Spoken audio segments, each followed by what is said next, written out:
My name is April, and until 2 weeks ago, I thought my life was pretty good. I had a steady job at Marshall Financial Group, a Fortune 500 company with branches in almost every state. I lived in a nice apartment in Boston with my boyfriend of 3 years, Tyler. We met during my senior year of college, and things moved quickly between us. After graduation, I landed my dream job as a financial analyst, and Tyler moved in with me when I signed the lease on a bigger place. I remember the night everything fell apart. It was Madison's birthday party. She's one of my coworkers and closest friends in Boston. The party was at this upscale bar downtown, with a private room in the back. The party was in full swing when I decided to use the restroom. As I walked down the hallway, I noticed a couple making out in a dimly lit corner near the coat check. I didn't mean to stare, but something about the guy's profile looked familiar.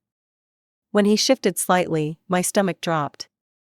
It was Tyler, my Tyler, with his hands all over some blonde I'd never seen before. I stood frozen, watching as they kissed. It took a few seconds for my brain to process what my eyes were seeing. Then the anger hit me like a tsunami. "Are you kidding me?" I shouted, loud enough that several people turned to look. Tyler jumped back like he'd been electrocuted. His eyes widened when he saw me. "April, this isn't." "Don't you dare say this isn't what it looks like," I spat, my voice shaking. "Because it looks exactly like my boyfriend cheating on me at my friend's birthday party." "April, please, let's go home and talk about this," he pleaded. "Home?" I laughed, but it sounded hollow even to my ears. "You mean my apartment that I pay for? The one you live in rent-free because I'm an idiot who believed you loved me? I want your stuff out of my apartment by tomorrow." I turned and walked out of the bar, ignoring Tyler calling my name. Madison followed me outside and helped me get a cab. I was too angry to cry. That would come later, when I was alone in my apartment, surrounded by Tyler's things that reminded me of what a fool I'd been. For the next 2 weeks, I threw myself into work, staying late at the office and taking on extra projects. But every time I went back to my apartment, the emptiness hit me. Not because I missed Tyler, the anger was still too fresh for that, but because I realized I had no real ties to Boston other than my job. My real home was back in Pinewood, a small town in upstate New York. The house my dad had built with his own hands, the one he'd left to me when he died from cancer 8 years ago. I was 19 and in my sophomore year of college when it happened. Mom had called me at 3 a.m. to tell me Dad had taken a turn for the worse, but by the time I made the 6-hour drive home, he was already gone. Dad had left the house to me in his will. It was his way of making sure I'd always have a place to call home. After the funeral, I went back to college and tried to focus on my studies. Mom lived in the house alone for about a year, and then she dropped a bombshell on me. She was getting remarried to a guy named Robert, who had 2 teenage kids from a previous marriage. I wasn't happy about it. It felt too soon after Dad, and the idea of strangers living in our family home made my skin crawl. But Mom pleaded with me, saying she was lonely and that Robert was a good man who made her happy. In the end, I agreed to let them move in. What else could I do? I loved my mom, and the house was too big for her to live in alone. After graduation, I took the job in Boston instead of moving back home. Part of it was the career opportunity, but if I'm being honest, a bigger part was that I didn't feel like it was my home anymore. The few times I visited during holidays, I felt like an outsider. Mom was always busy with Robert or his kids, Emma and Jason. They were polite enough, but it was clear I wasn't part of their new family unit. As I sat in my half-empty Boston apartment, scrolling through my phone and ignoring Tyler's texts, I made a decision. It was time to go home, to my home. My company had a branch in Albany, just a 30-minute drive from Pinewood. I could transfer there, reclaim my house, and start fresh. I called my boss, Mike, the next morning and asked for a meeting. "April, what's on your mind?" he asked as I sat down across from his desk. "I need to request a transfer to the Albany branch," I said, getting straight to the point. He studied me for a moment, then sighed. "You're one of our best analysts, April. I'd hate to lose you entirely. Let me make some calls and see what we can work out." 3 days later, Mike confirmed my transfer. I'd be taking a small pay cut, but I could live with that. The cost of living in Pinewood was a fraction of Boston's anyway. That night, I called Mom to tell her the news. "Mom, I've got something to tell you," I said when she answered. "I'm moving back home, to the house." There was a pause. "Oh, when?" "In about 2 weeks, I just wanted to let you know so you could get my room ready." Another pause. "Longer this time, your room?" "But Emma's been using that room since she started college." "Well, she'll have to move to one of the other bedrooms," I said, trying to keep my tone neutral. "It's my house, Mom." Of course," she said quickly. "It's just unexpected, but we'll be happy to have you home." Something in her voice told me the opposite, but I pushed the thought away. "Great, I'll see you soon then." As I hung up, I couldn't shake the feeling that my homecoming wasn't going to be as simple as I'd hoped. But I was determined to reclaim my life, and my house, no matter what. The 2 weeks before my move went by in a blur. I terminated my lease, sold most of the furniture, and packed up everything that mattered. My friends threw me a goodbye party at our favorite bar, deliberately not the one where I'd caught Tyler cheating. The drive to Pinewood took nearly 6 hours. I pulled up to the 2-story colonial house on Maple Street, my house. Dad had designed it himself, working with a local builder to create our family home. The blue paint was a shade darker than I remembered, and the flower beds Mom had always meticulously maintained looked a bit overgrown. Before I could even grab my bags, the front door opened, and Mom stepped out. She looked older than when I'd last seen her at Christmas, new lines around her eyes and her brown hair now streaked with more gray. "April," she said, walking toward me with open arms, "welcome home." I hugged her, breathing in the familiar scent of her vanilla perfume. "Hi, Mom." Robert appeared in the doorway, watching us. He was a tall man with thinning hair and a permanent frown. I'd never disliked him, exactly, but I'd never warmed to him either. "April," he nodded as I approached the house. His eyes swept over my car, packed to the brim with boxes and suitcases. "Looks like you brought your whole life with you." "Just the essentials," I replied, forcing a smile, "most of it's clothes and work stuff." He grunted, not offering to help with my bags. "Well, Emma's moved her things to the guest room, your old room's ready." Mom gave him a look I couldn't quite interpret, then turned to me. "Come inside, honey, you must be exhausted from the drive." The inside of the house felt both familiar and strange. The layout was the same, but the furniture had been rearranged, and many of the decorations I remembered from my childhood were gone, replaced by items I didn't recognize. As we walked through the dining room, Emma and Jason appeared from upstairs. Jason, now 17 and nearly 6 feet tall, gave me an awkward nod. "Hey," he said. "Hey, Jason, you got tall." Emma, 19 and dressed in what looked like designer clothes, stood with her arms crossed. Her expression made it clear she wasn't happy to see me. "So you're actually staying," she said, not bothering to make it sound like a question. "Emma," Mom warned. "What?" "It's not like it's a secret she's moving in."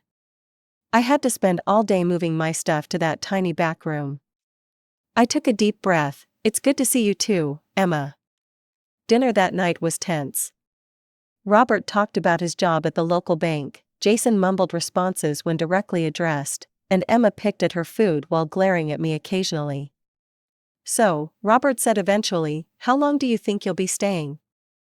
I paused with my fork halfway to my mouth. "I'm not staying, I'm moving back. This is my permanent home now." Robert exchanged a glance with Mom. "Right, of course. It's just that we've gotten used to certain arrangements around here."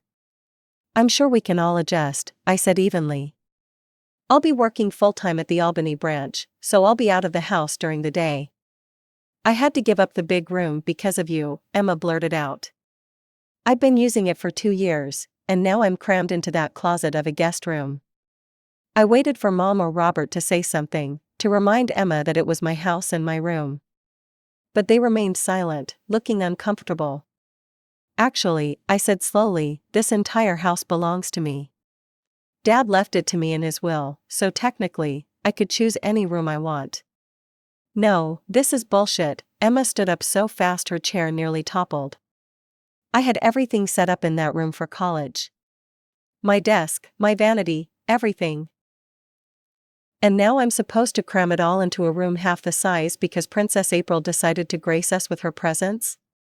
She stormed out, slamming her door so hard the dishes rattled.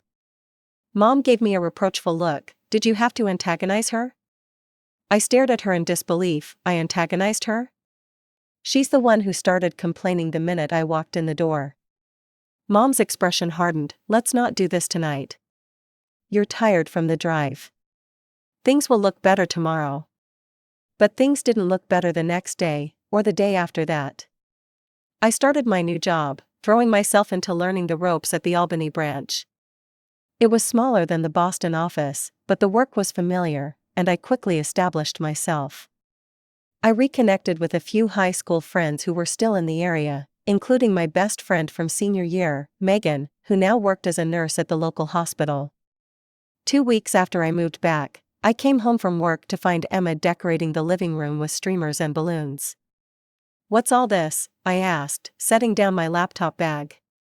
"My birthday party," she replied without looking at me. "It's on Saturday."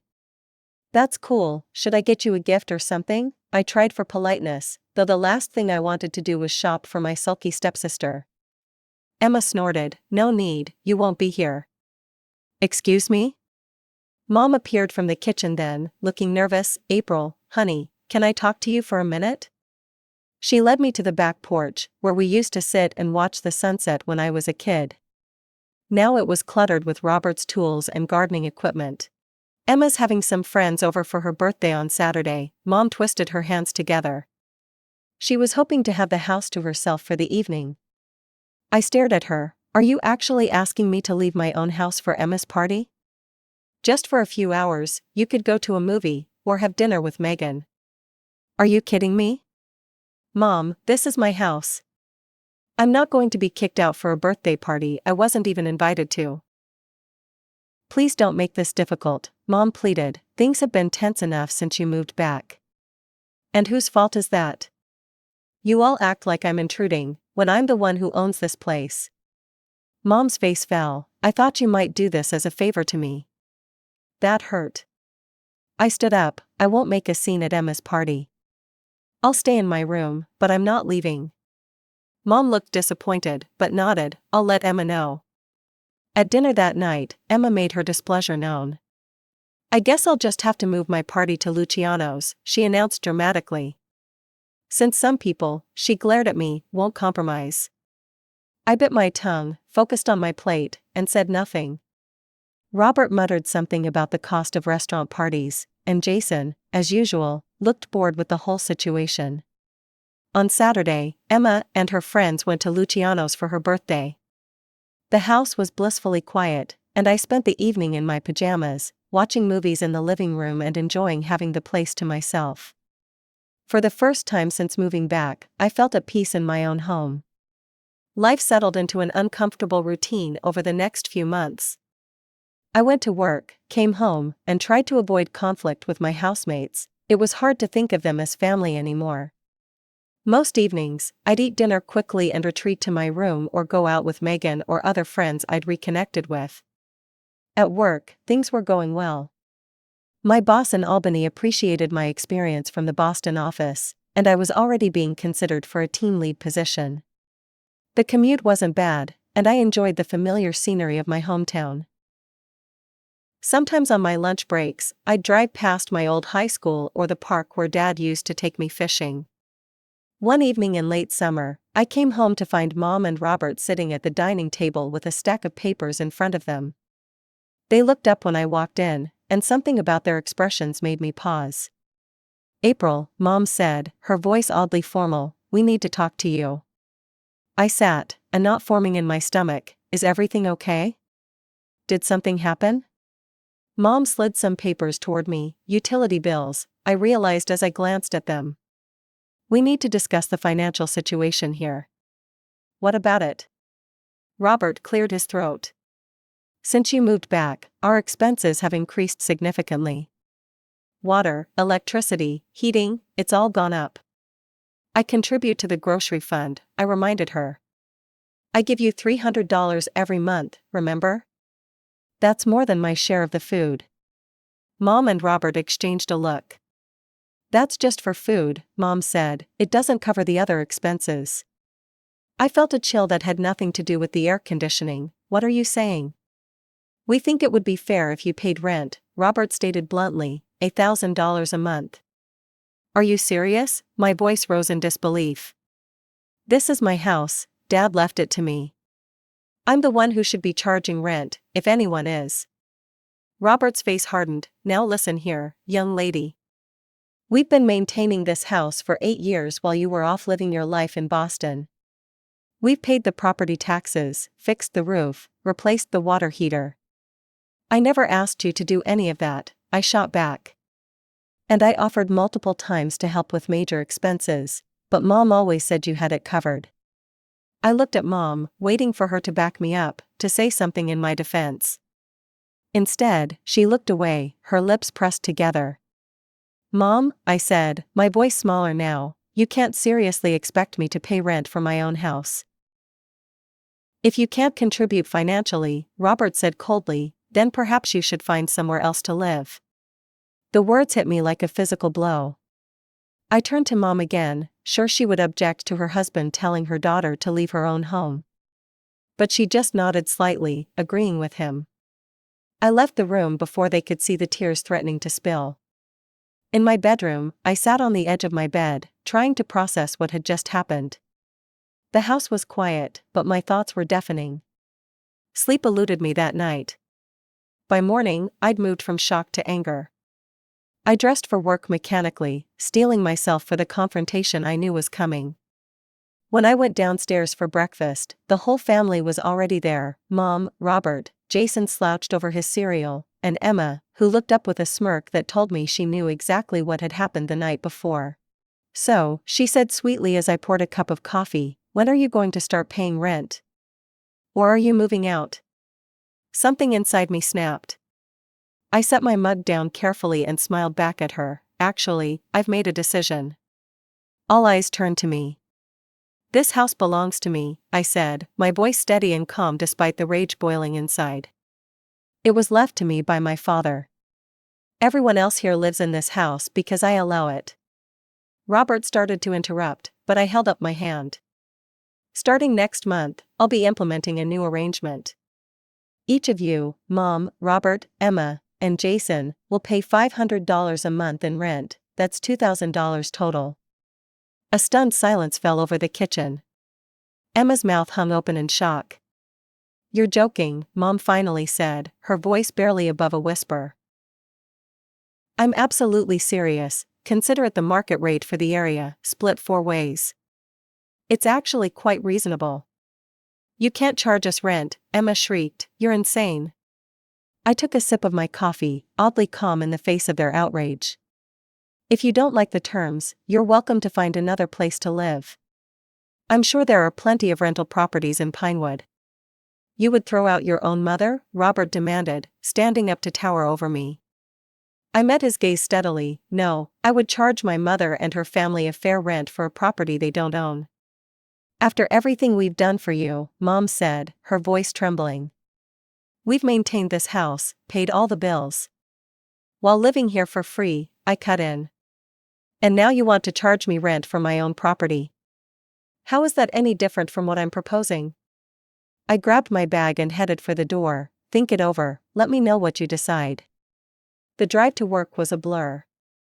Part of me couldn't believe what I'd just done, but another part, a stronger part, knew it was long overdue.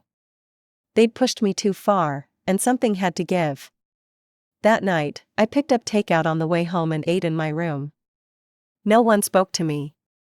The next day was the same, and the day after that. I'd become a ghost in my own house, ignored by everyone, even my mother. 2 weeks of icy silence passed. I bought my own groceries and kept them separate in the fridge. I did my laundry when no one else was around. I missed my mother, but I wouldn't back down, not this time. Finally, on a Sunday afternoon, Mom and Robert cornered me in the living room. "We've made a decision," Robert announced stiffly, "we're moving out. We've found an apartment on the other side of town." I nodded slowly, a mix of emotions washing over me. Relief that the tension would finally end, sadness that it had come to this, and a lingering anger that they, especially my mother, had put me in this position in the first place. "When?" I asked. "Next weekend," Mom said, not quite meeting my eyes. "We've already signed the lease." "I'm taking what I paid for," Robert added, his tone challenging. "The washing machine, the dishwasher, the TV in the living room." "That's fine," I cut him off, "take whatever you bought." The next week was filled with the sounds of packing and moving. Emma made a point of slamming doors and drawers whenever I was nearby. Jason mostly kept to himself. Mom barely spoke to me, focusing instead on organizing and packing. It hurt more than I wanted to admit, watching her choose Robert and his children over me so definitively.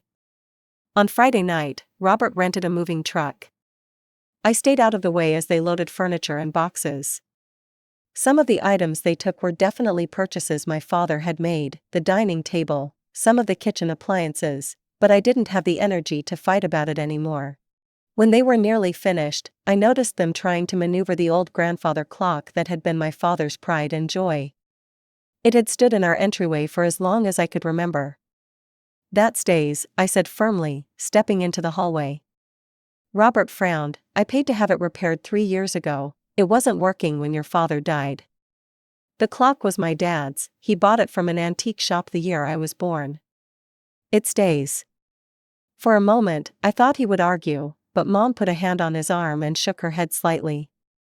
They moved away from the clock. As they were making their final trip to the truck, Mom lingered behind in the kitchen. "I never thought it would end like this," she said quietly. "Neither did I replied, "but you gave me no choice." Mom looked away. "I thought you'd be reasonable." "Reasonable?" I echoed. "Was it reasonable to let Emma treat me like an intruder? Was it reasonable to ask me to leave my own house for her birthday? Was it reasonable to side with your husband over your daughter at every turn? Robert has been good to me, April. He took care of us after your father died. He moved into my house and acted like he owned it, and you let him." Mom sighed heavily. "I can see we're not going to agree on this. I should go, they're waiting for me." "Goodbye, Mom." And just like that, they were gone. The house, which had felt crowded and hostile for months, was suddenly, achingly empty. That first night alone, I wandered from room to room, taking stock of what remained and what I would need to replace. The living room was missing its couch and TV. The kitchen lacked a microwave and coffee maker. 3 of the bedrooms were now empty, stripped of beds and dressers. But instead of feeling sad or lonely, I felt a strange sense of peace washing over me. This was my house, really mine now, in a way it hadn't been since my father died. I could do whatever I wanted with it, fill it with my own choices, make it a home again. The next day, I drove to the nearest home goods store and bought a new couch, a coffee maker, and basics for the kitchen. I ordered a bed frame online and scheduled delivery of a new mattress. Over the weekend, I deep cleaned every room, opening windows to let fresh air circulate through the house. On Monday, I returned to work with a lighter heart. My coworkers noticed the change. "You seem different," my manager commented, "more relaxed." I smiled. "I am. Things have settled at home." Megan came over that evening to see the new arrangements. She whistled as she walked through the half-empty rooms. "Wow, they really cleaned you out, huh?" "Yep, but now I get to start fresh, make it mine again." She helped me arrange the new furniture and hung some photographs I'd framed, pictures of my dad and me fishing, of high school graduation, of the friends I'd made in Boston. "Do you regret it?" she asked as we sat on my new couch, drinking wine from coffee mugs because I hadn't replaced the glassware yet. "Standing your ground?" I thought about it for a moment. No, I miss my mom, and I wish things had turned out differently. But I don't regret standing up for myself. My birthday came in early October. I didn't expect to hear from Mom, but the silence still stung. Aunt Susan called to wish me happy birthday and awkwardly mentioned that she'd seen Mom and Robert at the grocery store, and they seemed to be doing well. She didn't even ask about me, did she? I said. Aunt Susan's hesitation was answer enough. Give her time, April, she's stubborn, just like you. I don't communicate with my mother or her family now. They didn't tell me their new address, and I haven't asked for it. Mom didn't even call on my birthday, which hurt, but it showed me clearly where her priorities lie, with Robert and his children, not with me. I hear from relatives that they're doing fine, and that's enough for me. I live alone in my house now, but I don't feel lonely. For the first time in years, I feel at peace. This is my home, and I've reclaimed it. Whatever the future holds, I know I made the right choice in standing up for myself. Dad would have been proud.